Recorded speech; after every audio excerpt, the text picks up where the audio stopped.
We begin tonight with the largest fentanyl seizure in the history of the OPP. Over 43 kilograms of the illicit opioid were taken off the streets in the province, and part of the investigation focused on a drug trafficking network in Hamilton. Kelly Botello has the details.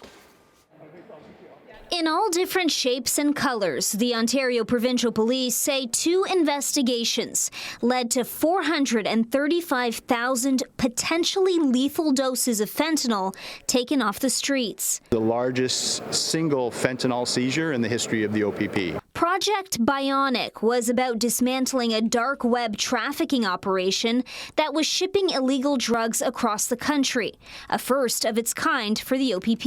It is a challenging investigative technique for us. As you know, the dark web allows people to operate with encryption and autonomy, and it requires special software for people to access the dark web. Through this dark web operation, the drugs were being shipped via Canada Post and other couriers across the country.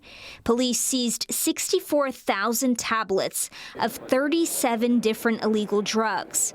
But it was Project Golden that saw the massive seizure of fentanyl, and Hamilton police became involved when investigators realized there was a drug trafficking network right here in the city. There were 7 warrants executed in Hamilton.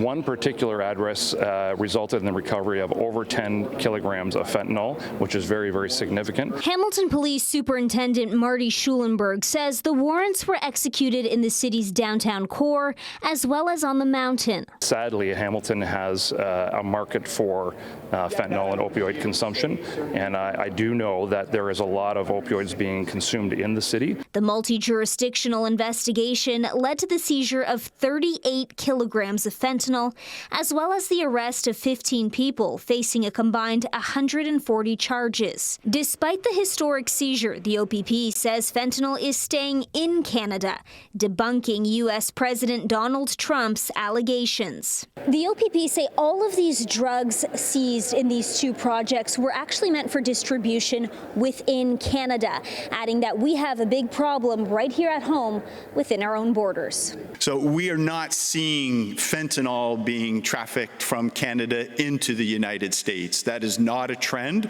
that we have observed through Canadian law enforcement. There's no evidence that fentanyl is going in any significant quantities from Canada to the U.S. We have a problem with our own country to deal with, absolutely, and that's where we need to focus our efforts. Kelly Botello, CHCH News.